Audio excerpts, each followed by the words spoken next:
ഇന്ന് നമ്മൾ എല്ലാവർക്കുമുള്ള ഒരു പ്രധാന പ്രശ്നമാണ് പ്രൊക്രാസ്റ്റിനേഷൻ, അതായത് നീട്ടിവെക്കൽ. ഇതുള്ളതുകൊണ്ട് ഒരു ജോലിയും നിങ്ങൾക്ക് കൃത്യസമയത്ത് ചെയ്തു തീർക്കാൻ സാധിക്കില്ല. ഇതിൽ നിന്നും എങ്ങനെ പുറത്തു കിടക്കാം എന്നുള്ളതിനെ പറ്റി ധാരാളം ബുക്കുകൾ നിങ്ങൾ വായിച്ചിട്ടുണ്ടാകും.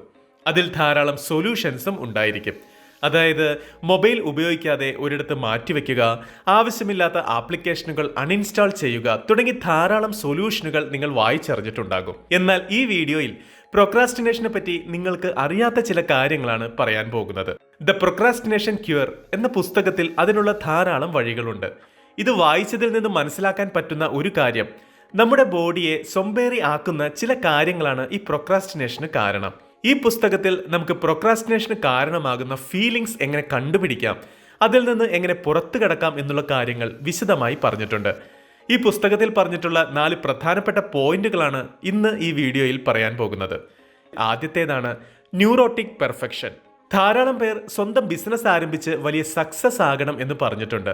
ഇങ്ങനെ പറഞ്ഞിട്ടുള്ളവരെ പറ്റി ഒരു വർഷം കഴിഞ്ഞ് സെർച്ച് ചെയ്ത് നോക്കിയപ്പോൾ കിട്ടിയ ഡാറ്റ പരിശോധിച്ചപ്പോൾ ബിസിനസ് ആരംഭിക്കണം എന്ന് പറഞ്ഞവർ ഒരു ജോലിയും ചെയ്യാതെ അതുപോലെ തന്നെ ഇരിക്കുന്നതായിട്ടാണ് മനസ്സിലാക്കാൻ സാധിച്ചത്. ഇതേപ്പറ്റി ഈ ബുക്കിന്റെ രചയിതാവ് പറഞ്ഞിട്ടുള്ളത്, ഇത്തരത്തിലുള്ള ആളുകൾ സെൽഫ് ക്രിട്ടിക് ആണ് എന്നാണ്.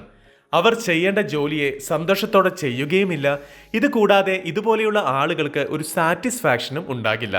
ഇതുമൂലം അവർ എപ്പോഴും ഒരു തരം വിഷമത്തിലും ടെൻഷനിലും ആയിരിക്കും. ഇവർ ചെയ്യുന്ന ജോലിയിൽ 100% പെർഫെക്ഷൻ ഉണ്ടാകണം എന്ന് ആഗ്രഹിക്കുന്നതാണ് ഇതിനെല്ലാം ഒരു പ്രധാന കാരണം. ഇതുകൊണ്ടാണ് ഒരു ചെറിയ ജോലി പോലും പൂർത്തിയാക്കുന്നതിന് ഇവർ ധാരാളം കഷ്ടപ്പെടുന്നത്. ഇത് അവരുടെ മൈൻഡിൽ ഉള്ളതുകൊണ്ട് ചെറിയൊരു തെറ്റ് സംഭവിച്ചാൽ പോലും അവർ വലിയ രീതിയിൽ വിഷമിക്കും. ഇതുമൂലം അവർ ആവശ്യമില്ലാത്ത പല കാര്യങ്ങളും ചെയ്യാൻ തുടങ്ങും. എന്തുമാത്രം സമയമുണ്ടെങ്കിലും സമയം അവസാനിക്കാൻ പോകുന്ന നേരത്തായിരിക്കും ഇവർ ധൃതിപ്പെട്ട് ജോലികൾ ചെയ്യുന്നത്. ഇങ്ങനെ ലാസ്റ്റ് മിനിറ്റിൽ ഒരു ജോലി ചെയ്യുമ്പോൾ തീർച്ചയായും അവർക്ക് പ്രഷറും ടെൻഷനും അനുഭവപ്പെടും. ന്യൂറോ പെർഫെക്ഷൻ എന്താണെന്നും അത് എങ്ങനെയാണ് ഉണ്ടാകുന്നതെന്നും ഇപ്പോൾ മനസ്സിലായി കാണുമല്ലോ അല്ലേ? ഇനി അതിൽ നിന്ന് എങ്ങനെ പുറത്തു കടക്കാം എന്ന് നോക്കാം. നമ്മളെ ആരും തെറ്റായി കാണാൻ പാടില്ല, നമ്മളെ ആരും പരിഹസിക്കാൻ പാടില്ല, ആരുടെ മുന്നിലും നമ്മൾ അപമാനിക്കപ്പെടാനും പാടില്ല എന്നുള്ള ചിന്തയാണ് പ്രധാനമായും ഇതിന് കാരണമാകുന്നത്. നിങ്ങളൊരു കാര്യം മനസ്സിലാക്കണം, ഈ ലോകത്ത് സക്സസ്ഫുൾ ആയിട്ടുള്ളവർ എല്ലാം തന്നെ ആരെങ്കിലും ഒരാളാൽ അപമാനിക്കപ്പെട്ടവർ തന്നെ ആയിരിക്കും.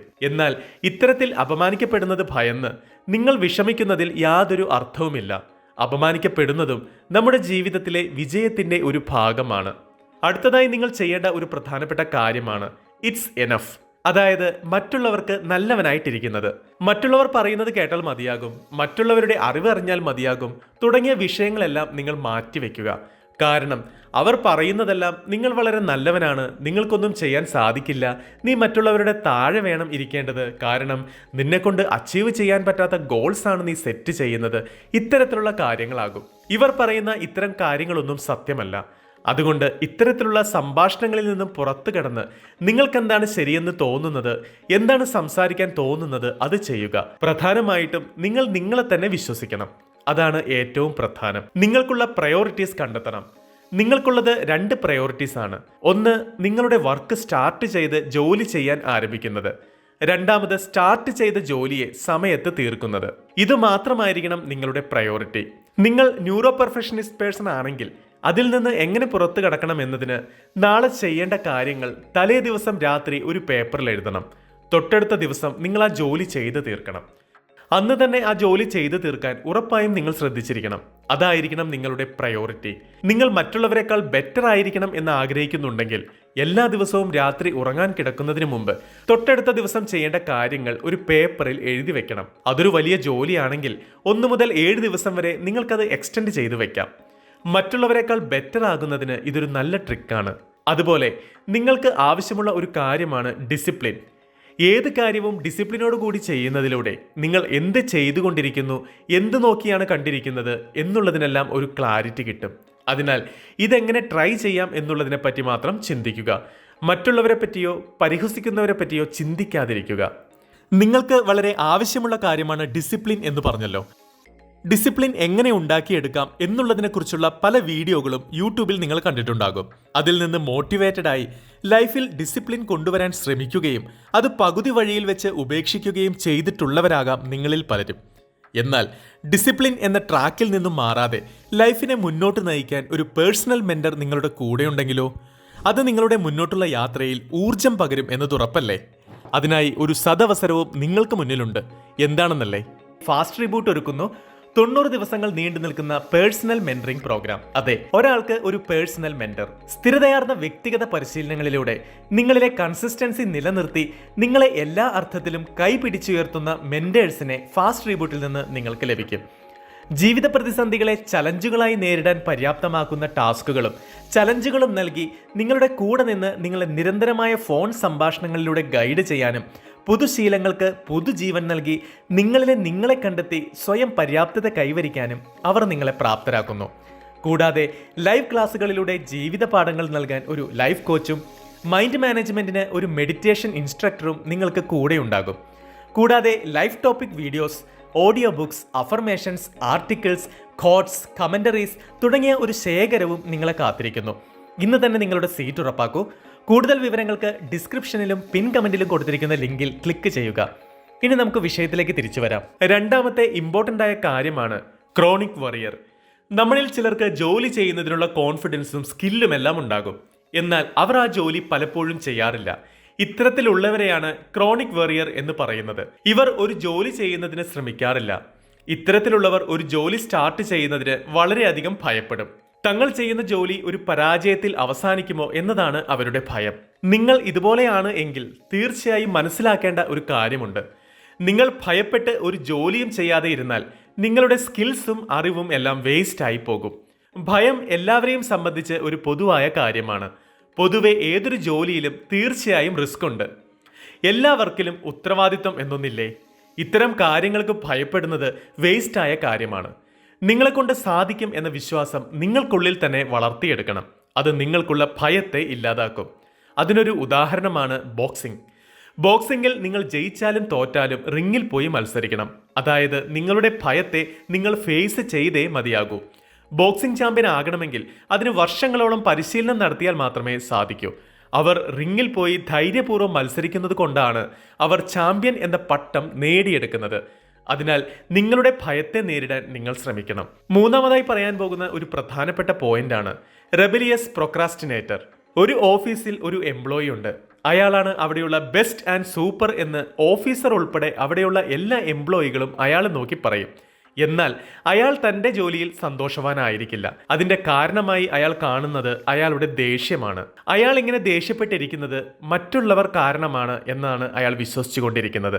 അതുകൊണ്ട് അയാൾക്ക് എന്തെങ്കിലും ജോലി ഉണ്ടെങ്കിൽ അത് കൃത്യമായി ചെയ്യും. കാരണം അയാൾ ജോലി ചെയ്തില്ലെങ്കിൽ മറ്റുള്ളവർ അയാളെപ്പറ്റി മോശമായി വിചാരിക്കുമോ എന്ന ചിന്ത അയാളുടെ ഉള്ളിലുണ്ടാകും. അതുകൊണ്ട് അയാളെ തന്നെ വെറുക്കാൻ ആരംഭിക്കും. നമ്മൾ ഒരു ജോലി തെറ്റായി ചെയ്യുകയാണെങ്കിൽ നമുക്ക് ചുറ്റുമുള്ളവർ നമ്മളെ തെറ്റായി കാണുമെന്ന് വിചാരിക്കും. ഈ ഭയം ഉള്ളിലുള്ളതുകൊണ്ട് അയാൾ തന്റെ ജോലികൾ കൃത്യമായി ചെയ്യും. എന്നാലും അവർ അവരുടെ ജോലിയിൽ സന്തോഷം കണ്ടെത്തില്ല. കാരണം മറ്റുള്ളവർ തങ്ങളെപ്പറ്റി എന്ത് വിചാരിക്കും എന്ന ഭയത്തിൽ ആയിരിക്കും അവർ എപ്പോഴും. അത് മാത്രമല്ല, മറ്റാരോടോ ഉള്ള ദേഷ്യത്തെ അവരുടെ ജോലിയിൽ അവർ കാണിക്കുകയും ചെയ്യും. അതുകൊണ്ട് തന്നെ ഇത്തരക്കാർക്ക് അവരുടെ കമ്പനിയിലെ ചെറിയ ചെറിയ ജോലികളായിരിക്കും കൊടുക്കുന്നത്.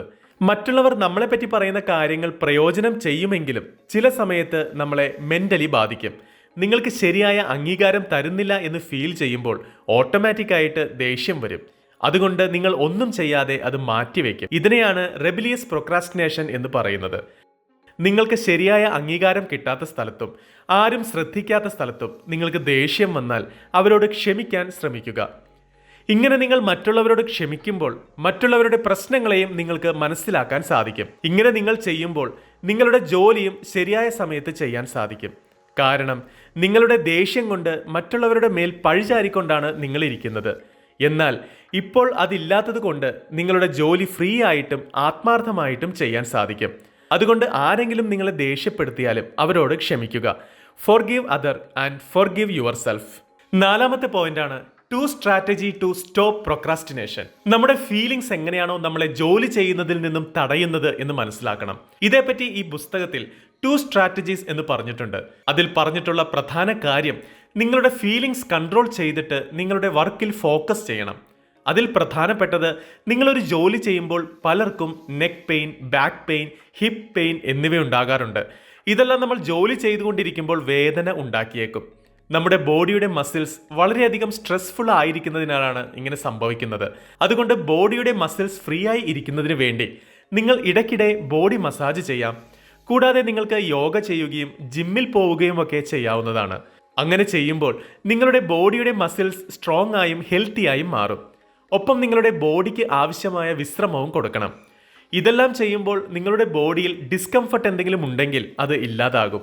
ഇതിലൂടെ നിങ്ങൾക്ക് ഫ്രഷ് ആയി ജോലി ചെയ്യാൻ സാധിക്കും. അടുത്ത സ്ട്രാറ്റജിയാണ് എസ്കേപ്പ് ഫ്രം ഐസൊലേഷൻ. എത്ര വലിയ പെർഫെക്ഷനിസ്റ്റ് ആണെങ്കിലും അലസനായ ആളാണെങ്കിലും പലപ്പോഴും ഒറ്റയ്ക്കിരിക്കാൻ ഇഷ്ടപ്പെടുന്നവരാകും. മറ്റുള്ളവരോട് സംസാരിക്കാതെ ഓൺലൈനിൽ അവർ സമയം ചിലവഴിക്കും. ഇങ്ങനെ ഒറ്റയ്ക്കിരിക്കുന്ന സമയത്ത് അവരുടെ ഉള്ളിൽ പല ചോദ്യങ്ങളും വന്നുപോകും. എന്നെ കൊണ്ട് സക്സസ് ആകാൻ സാധിക്കുമോ? ഞാൻ എന്ത് നോക്കിയാണ് പോകേണ്ടത്? അത്തരത്തിലുള്ള ചോദ്യങ്ങൾ അവരുടെ ഉള്ളിൽ വന്നുകൊണ്ടേയിരിക്കും. ഇത്തരത്തിൽ സംശയങ്ങൾ ഒരുപാട് ഉണ്ടാകുമ്പോൾ നിങ്ങൾ വളരെ വലിയ പ്രശ്നത്തിലേക്ക് ചെന്ന് ചാടും. അതിനാൽ നിങ്ങൾ ഒറ്റപ്പെടലിൽ നിന്നും പുറത്തു വരണം. ഫ്രണ്ട്സിനോടൊപ്പവും ഫാമിലിയോടൊപ്പവും അധിക സമയം ചിലവഴിക്കണം. അവരോട് സംസാരിക്കുമ്പോഴും ഇടപഴകുമ്പോഴും നിങ്ങളുടെ ചോദ്യങ്ങൾക്കുള്ള ഉത്തരങ്ങൾ ഓട്ടോമാറ്റിക് ആയിട്ട് നിങ്ങൾക്ക് കിട്ടും. ഇങ്ങനെ മറ്റുള്ളവരോടൊപ്പം ടൈം സ്പെൻഡ് ചെയ്യുമ്പോൾ നിങ്ങളുടെ മൈൻഡ് റിലാക്സ്ഡ് ആകും. അതിനാൽ തീർച്ചയായും നിങ്ങൾ ഒറ്റപ്പെടലിൽ നിന്ന് പുറത്തു വരാൻ ശ്രമിക്കണം. ഈ വീഡിയോയിൽ നമ്മൾ പ്രൊക്രാസ്റ്റിനേഷൻ ഇല്ലാതാക്കുന്നതിനുള്ള 4 വഴികളെ പറ്റിയാണ് ചർച്ച ചെയ്തത്. ഇന്നത്തെ ഈ വീഡിയോ ഇഷ്ടമായെങ്കിൽ ലൈക്ക് ചെയ്യുക, കമന്റ് ചെയ്യുക. ചാനൽ സബ്സ്ക്രൈബ് ചെയ്യാത്തവരാണെങ്കിൽ സബ്സ്ക്രൈബ് കൂടി ചെയ്യുക. അടുത്തൊരു വീഡിയോയിൽ നമുക്ക് വീണ്ടും കണ്ടുമുട്ടാം. അതുവരേക്ക് ഗുഡ് ബൈ.